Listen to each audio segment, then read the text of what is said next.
Episode 1 new wife. जिंदगी अक्सर इंसान को ऐसे मोड़ पर लाकर खड़ा कर देती है जहां से वो देख ही नहीं पाता कि उसके अपने कौन है और पराये कौन। नवाबों वाले रुबाब में पली बड़ी सौम्या ने ये कभी नहीं सोचा था एक दिन उसे भी ऐसे कठोर रास्तों से गुजरना पड़ेगा जिन पर जाने की वो किसी को बद्दुआ भी ना दे। गोल्डन जरी वाली सिल्क की लाल साड़ी पहने हुए सौम्या एक बड़े से कमरे में बेड पर सहमी हुई सी बैठी थी। हाथों में मैचअप चूड़ियां डाले सौम्या ने अपने खुले हुए बालों को हाथों से पीछे करते हुए उन्हें एक जुड़े में बांधा और एक गहरी सोच में खो गई। जाने ऐसे क्या गुनाह किए थे मैंने कि मुझे इतनी बड़ी सजा मिली है। बार बार आखिर मुझे ही क्यों इन तकलीफों से गुजारना पड़ता है। पहले ही मेरी जिंदगी में मुझे कभी कोई प्यार करने वाला नहीं है और अब मुझे इस नर्क में फेंक दिया। ऐसे जल्लाद आदमी के साथ शादी करा दी।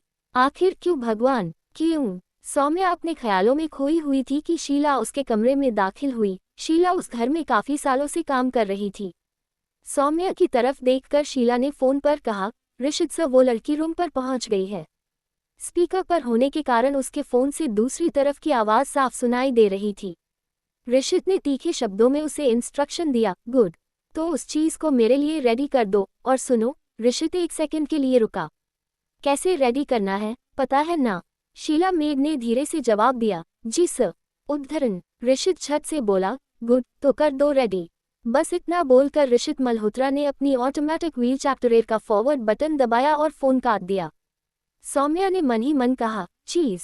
उसने मुझे चीज कहा। ये ऋषित मल्होत्रा खुद को कोई खुदा समझाता है, पर शायद ये ठीक भी है। आखिर ये शादी सिर्फ एक समझौता है। सौम्या बस अपनी सोच में डूबी थी कि शीला मेड ने उसे कहा, मैडम, मैंने बाथटब रेडी कर दिया, आप जाकर नहा लीजिए। कुछ देर बाद नहाकर सौम्या बाथरोब में बाहर निकली। इससे पहले कि वो कुछ कह पाती, शीला ने बिस्तर की तरफ इशारा करते हुए कहा, आप यहाँ इस पर बाथरोब उतार कर लेट जाए। मैं ऋषित सर को इन्फॉर्म कर दूंगी। इसके आगे के इंस्ट्रक्शन वही आपको देंगे। इतना बोलकर वो वहां से चली गई। लखनऊ के एक छोटे से घर से निकलकर आज इस आलीशान मैंशन में उसके कदम तो पड़ गए, पर पहले ही दिन वो इस तरह जिंदा लाश बन जाएगी ये उसने नहीं सोचा था। उस विशाल अंधेरे कमरे में दूर एक छोटी सी विंडो से चांद की हल्की हल्की सी रोशनी सौम्या के निर्जीव नग्न जिस्म पर गिरी। सौम्या उस कोमल बिस्तर पर एक सफेद सिल्क की चादर पर लेटी हुई थी। एक हल्के भूरे रंग के ब्लैंकेट से अपने शरीर को ढके हुए वो एक गहरी सोच में डूब गई। यूं तो सिर्फ उसका चेहरा और उसकी बाजुएं ही कंबल के बाहर थी, पर चांद की रोशनी सीधे उसके कोमल कंधों पर पड़ी जिसमें उसकी गोरी चमड़ी ऐसे चमकी मानो वो सागर की सतह पर पड़ा कोई मोती हो। पर अपनी इस खूबसूरती से अनजान सौम्या ने अपने बेबस नसीब को मन ही मन कोसा। कहाँ फंस गई हूँ मैं? ये ऋषित वाकई बहुत अजीब इंसान है। मुझे यहाँ इस तरह लिटाने का क्या मतलब है, और कैसे इंस्ट्रक्शंस? एक तो मैं इस अनजान घर में किसी के बिस्तर पर यूं ही पड़ी हुई हूं और ऊपर से सब यहाँ इतना स्ट्रेंज बिहेव कर रहे हैं। कॉलेज में इसकी जो रूमर सुनी थी, कहीं वो सच तो नहीं? क्या वाकई वो गुस्से में किसी को भी तबाह कर सकता है? क्या सच में उसका चेहरा बेहद डरावना और खतरनाक है? इन सवालों में खोए हुए सौम्या को कमरे के बाहर से एक आहट सुनी। ये आवाज़ ऋषित की व्हीलचेयर की थी। उसकी आवाज़ भर से ही सौम्या का शरीर कांप उठा। जो कुछ भी उसने नीचे घर में देखा, उसकी बस याद से ही सौम्या के रोंगटे खड़े हो गए। ऋषित ने जो उस लड़की को कहा था, वो शब्द उसके कानों में गूंज उठे। मुझे दो चीज़ों से सख्त नफरत है, झूठ और फ्रेब। इस आवाज़ के साथ ही सौम्या उसके इस घर में दाखिल होने पर हुए इंसिडेंट की याद में चली गई। सौम्या झिझकते हुए वॉचअप के साथ उस मैंशन की ओर बढ़ रही थी। सामने उसे एक विशाल महलों जैसा बड़ा दरवाज़ा दिखाई दिया। सौम्या ने मन ही मन सोचा, ये घर है या हवेली? इसका तो दरवाज़ा ही इतना बड़ा है, तो अंदर से ये कितनी बड़ी होगी। पता नहीं इतने बड़े लोगों में एडजस्ट भी कर पाऊंगी या नहीं। वॉचअपटमन ने उसे दरवाजे के सामने छोड़ दिया और वहां से चला गया। सौम्या धीमी चाल में आगे जाने लगी तो उसे कुछ आवाज़ सुनाई दी। सौम्या घर की चौखट पर जा पहुंची। एक शख्स एक फुली ऑटोमेटेड व्हील चैप्टरेर पर बैठा हुआ था। सौम्या उसे सिर्फ पीछे से ही देख पा रही थी, पर उसे अंदाजा हो गया कि ये शख्स शायद ऋषित ही है। ऋषित ने कठोर आवाज में बोला, मुझे कोई एक्सप्लेनेशन नहीं सुनना। आई डोंट केयर कि तुम्हारी क्या मजबूरी है। मुझे दो चीज़ों से सख्त नफरत है, झूठ और फ्रेब। इस घर में झूठे और मक्कार लोगों की कोई जगह नहीं है। Now get out, angrily shouts, get out. Rishit के ये शब्द सुनकर सौम्या को लगा कि वो उसे ही गेट आउट बोल रहा था। वो घबरा गई और कुछ कहने ही वाली थी कि उसने देखा कि मैंशन के अंदर कुछ दूरी पर एक औरत 3 साल के बच्चे को अपनी गोद में लेकर खड़ी थी। उसकी आंखों से आंसुओं की झड़ी बह रही थी। वो डर में कांप रही थी। ऋषित के तीखे शब्द सुनकर वो औरत बहुत डर गई और रोते रोते उसने कहा, पर सर, मैं इतनी रात में कहाँ जाऊंगी? प्लीज सिर्फ आज के लिए मुझे यहाँ रहने दें। ऋषित ने उस औरत को इग्नोर करते हुए शीला मेड को डांटा। उसकी आवाज में कोई रहम नहीं था। शीला, तुम्हें भी इसके साथ इस नौकरी से हाथ धोना है क्या? शीला मेड ने डरते हुए ना में सिर हिलाया। ऋषित ने उसकी ओर गुस्से से देखा और बोला, तो इसे इसी वक्त मेरी आंखों के सामने से लेकर जाओ। शीला मेड उस औरत को अपने साथ बाहर की तरफ ले जाने लगी। बस इतना बोलकर ऋषित वहां से चला गया था। सौम्या ने ये पूरा सीन देखा और उसके चेहरे की हवाइयां ही उड़ गई। तभी शीला उसके पास आई और बोली, मैडम, आप मेरे साथ चलिए। अपनी बढ़ती हुई धड़कन को काबू में करके उसने एक लंबी गहरी सांस ली और धीरे से पूछा, पर मेरा सामान? शीला ने उसे आश्वासन दिलाते हुए बोला, वो डायरेक्टली रूम पर आ जाएगा। आप आइए। सौम्या के मन में कई सवाल आ रहे थे। उसने झिझकते हुए पूछा, उस लड़की ने क्या किया था? शीला मेड ने धीरे से जवाब दिया, वो दरअसल उसके बच्चे ने सर का फेवरेट कप यूज किया था। जब उस औरत से सर ने सवाल किया तो उसने डर कर झूठ बोला कि ऐसा कुछ नहीं हुआ था, पर किचाप्टरन की सीसीटीवी फुटेज में सर ने सब देख लिया था। सौम्य ने मन ही मन सोचा, वाकई ये इंसान तो बहुत डरावना है। इतनी छोटी सी बात पर इसने उस लड़की को नौकरी से निकाल दिया। अगर इसे मेरे बारे पता चल गया तो। इतने में शीला मेड बोली, सर झूठ बोलने वालों से बहुत ज्यादा नफरत करते हैं। इस याद से ही सौम्य का पूरा शरीर बिस्तर पर बैठे बैठे कांप उठा। उसने कंबल को दोनों हाथों से कसकर पकड़ लिया। उसके माथे से पसीना छूटने लगा। चेहरा एकदम सफेद पड़ गया और वो खुद से सवाल करने लगी, उसने उस औरत को इस घर से सिर्फ इसीलिए निकाल दिया था क्योंकि उसके बच्चे ने ऋषित का फेवरेट कप यूज कर लिया था। तो वो मेरे साथ क्या करेगा? मैं तो उससे इतना बड़ा झूठ बोलकर इस घर में आई हूँ। पर मेरी भी तो मजबूरी है। अगर पापा मुझे इस शादी के लिए फोर्स नहीं करते तो मैं यहाँ कभी नहीं आती। पर क्या ऋषित मेरी बात समझेगा? अगर मुझे भी उसने रातों रात अभी घर से निकाल दिया तो? अगर उसने मुझे इसी हालत में जाने कहा तो? नहीं नहीं, पर मेरे इतने बड़े झूठ की वो मुझे क्या सजा देगा? नहीं, मैं किसी भी कीमत पर मेरा सच उसे पता नहीं लगने दे सकती। चाहे कुछ भी हो जाए, मुझे अपना सच उससे छिपा कर ही रखना होगा, वरना उसे अचानक से किसी के कमरे के अंदर आने का आभास हुआ। अंधेर में उसे कुछ नजर नहीं आया, पर उसके कानों में दरवाजे के लॉक होने की आवाज आई। उसका शरीर मानो अचानक से बिस्तर से चिपक गया। उसने कंबल को दोनों तरफ से कसकर पकड़ लिया था। उसके पूरे जिस्म में जैसे एक बिजली सी दौड़ गई। उसकी सांसें तेजी से बढ़ने लगी थी। दरवाजा लॉक हुए अब कुछ समय बीत चुका। व्हील चैप्टर पर जैसे ही ऋषित ने फॉरवर्ड बटन दबाया तो उसकी आवाज से सौम्या एकदम सहम गई। ऋषित धीरे धीरे अपनी व्हील चैप्टर पर उसकी ओर बढ़ा। जैसे जैसे ऋषित उसकी ओर बढ़ा, सौम्या की सांस उसी रफ्तार से बढ़ती गई। पसीना उसके माथे पर छोटे छोटे बुलबुलों सा चमक रहा था। जैसे जैसे ऋषित की व्हील चैप्टर उसके बिस्तर के करीब आ रही थी, सौम्या का डर और भी बढ़ रहा था। उसके मन में बहुत से सवालों का उफान उठ रहा था। ये ऐसे ड्रामेटिक तरीके से मेरी ओर क्यों बढ़ रहा है? क्या चल रहा है इसके दिमाग में? कमरे में आने के बाद से ही ये कुछ बोल क्यों नहीं रहा? कहीं ये मेरे साथ? तभी उसे अचानक से अपने जिस्म से कंबल के सरकने का एहसास होने लगा। कंबल धीरे धीरे उसके कंधों से सरक कर उसकी चैप्टर्स के नीचे आ गई थी। उसकी सांस और भी तेज हो गई। दिल की धड़कन भी तेजी बढ़ने लगी। बिस्तर पर सौम्या एक निर्जीव सामन की तरह पड़ी रही। उसे डर था कि कहीं उसकी कोई भी हरकत ऋषित को गुस्सा ना दिला दे। कंबल धीरे धीरे नीचे सरक रही थी। सौम्या घबरा गई और उसने उस कंबल को अपने हाथों से पकड़ लिया। उसे नीचे से किसी के कंबल खींचने का एहसास हुआ, पर उसने जोर से कंबल को अपने हाथों में दबोच लिया। ऋषित, जो कि उसके बिस्तर के नीचे की तरफ से कंबल खींच रहा था, वो अब उसके साइड में आ गया था। ऋषित के सख्त हाथ ने सौम्या के गले को छुआ। फिर उसने अपनी उंगलियों को ऊपर ले जाते हुए उसके गालों को अपने बड़े से हाथ में दबोच लिया था। सौम्या का चेहरा नीला पड़ गया था। घबरा कर वो जोर से चीख पड़ी, आह! ऋषित ने हंसते हुए उसे ताना मारा। इतने में ही तुम्हारी चीख निकल गई। इसके आगे बढ़ा तो तुम सारे घर को जगा दोगी। लगता है दर्द को ज्यादा सह नहीं पाती तुम, सौम्या। ऋषित के मुंह से अपना नाम सुनकर सौम्या के पैरों तले की जमीन ही सरक गई। उसे समझ नहीं आया कि आखिर ऋषित को ये कैसे पता चला। वो एक गहरी सोच में पड़ गई। इसे मेरा असली नाम कैसे पता है? इसे कैसे पता चला कि मैं संजना नहीं सौम्या हूँ? क्या पता है इसे मेरे बारे में? ऋषित ने उसका चेहरा झटका और अपनी व्हीलचैप्टर को विंडो की तरफ ले गया। सौम्या अपनी सोच से एकाएक बाहर आ गई और बिस्तर पर उठ खड़ी हुई। उसने कंबल खींचा और घबराहट में अपने शरीर को ढकते हुए धीरे और कांपती हुई आवाज में कहा, मैं संजना हूँ। उद्धरण। ऋषित ने ड्रॉयर से एक सिगार निकाली और उसे जलाने लगा। सिगार जलाते हुए उसने बोला, मुझे झूठ और फ्रेब से सख्त नफरत है। फ्रेब, तुम और तुम्हारा परिवार मेरे साथ कर चुका।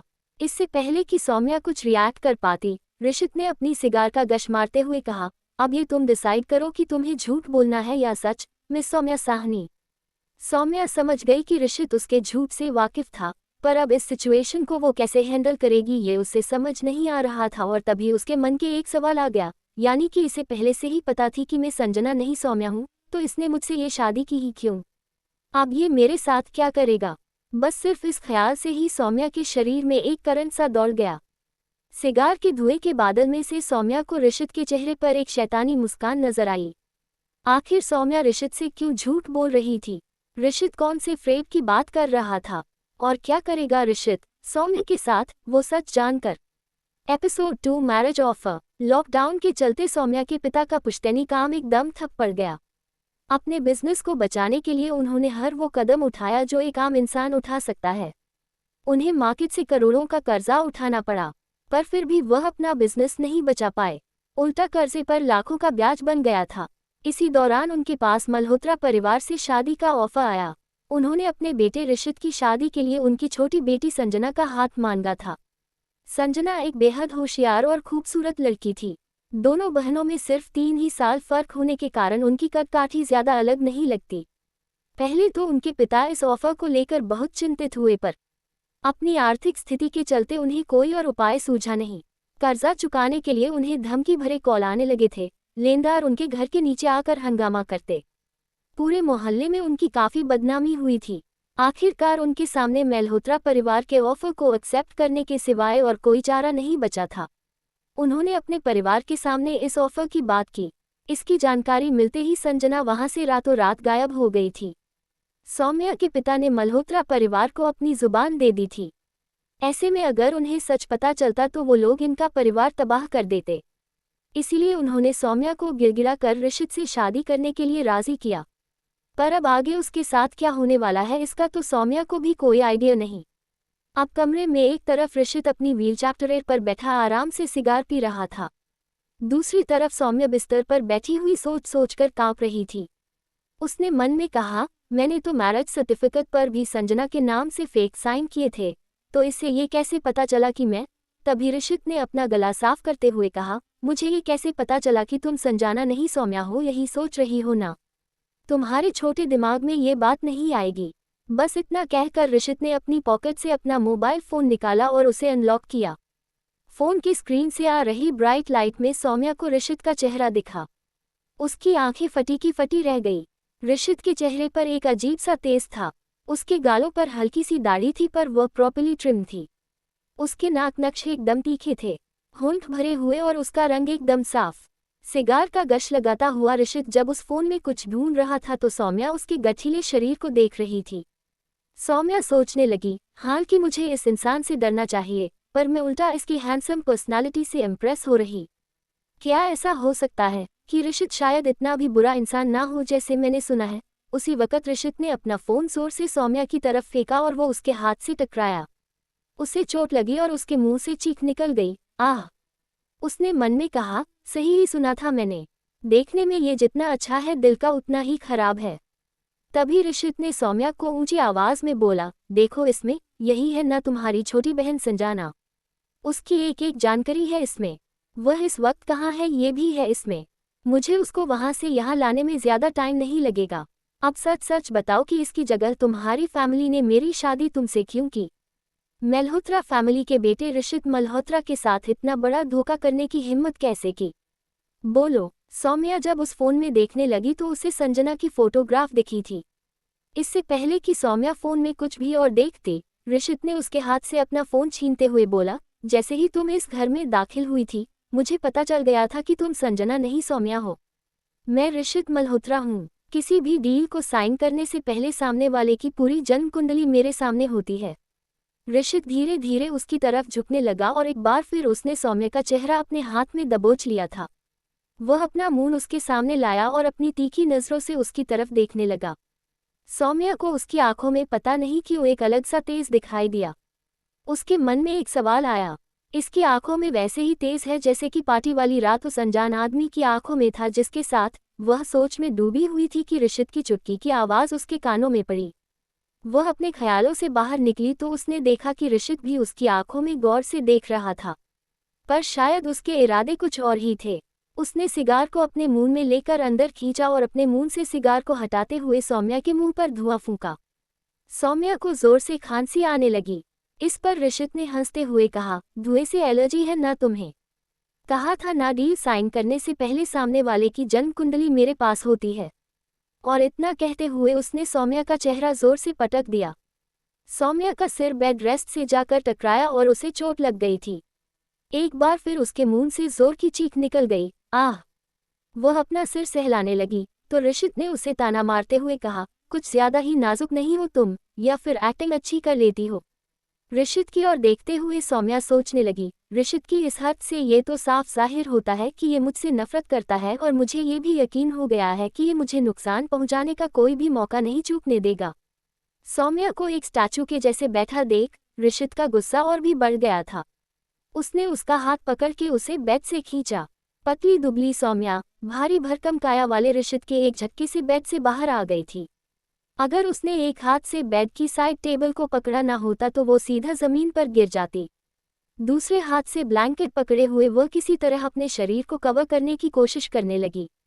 सौम्या जानती थी कि घर जाने का उसके पास कोई ऑप्शन ही नहीं है और उसकी मजबूरी ऋषित कभी नहीं समझेगा, इसीलिए वह धीमी आवाज में ऋषित से बोली, मैंने सिर्फ पापा को इस कर्जे के दलदल से बाहर निकालने के लिए शादी के लिए हाँ की थी।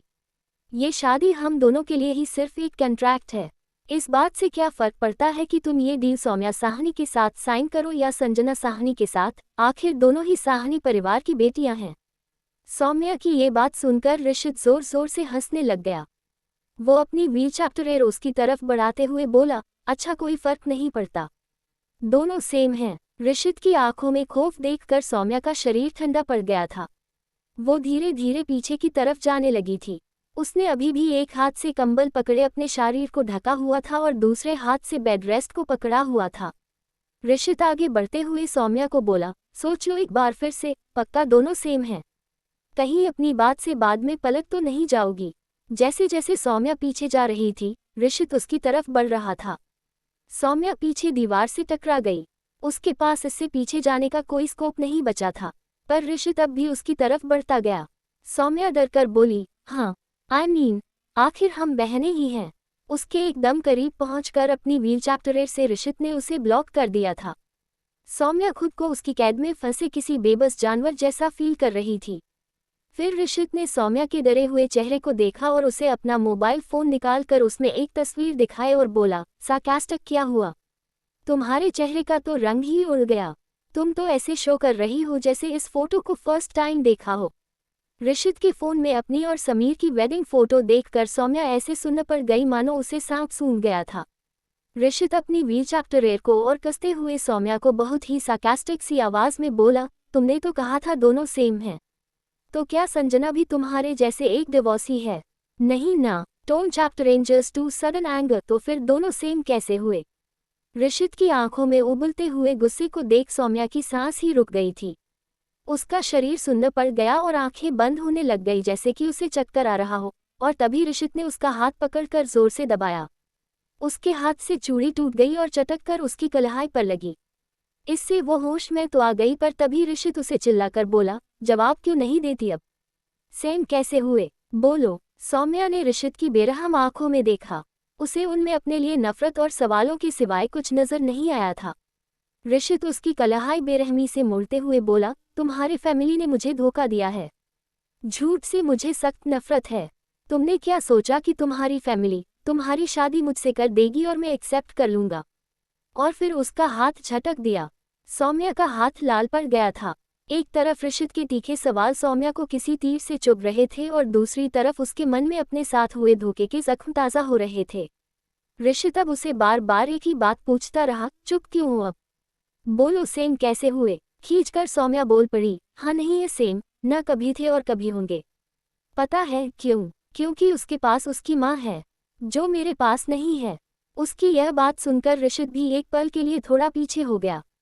जब उसने संजना की जानकारी निकाली थी तो उसे यही पता लगा था कि वह अपने माता पिता के साथ रहती थी और उसकी एक बड़ी बहन है सौम्या, जिसकी 2 साल पहले शादी हुई थी, पर अपने डिवोर्स के बाद वो एक छोटे से घर में अकेली रहती थी। सौम्या पूरी रात में पहली बार बिना डरे बोल रही थी। फिर उसने बोला, क्योंकि मेरी माँ तो मुझे 10 साल की उम्र में ही छोड़कर इस दुनिया से चली गई, और वो अगर होती तो उस सट्टेबाज दारूबाज से अपनी बेटी की शादी कभी नहीं होने देती। पर नहीं थी ना, इसीलिए मेरी स्टेप मदर ने मेरी शादी अपनी पसंद के लड़के से। सौम्या की बात पूरी भी नहीं हुई थी कि ऋषित ने अपना लाइटर ओपन कर दिया था।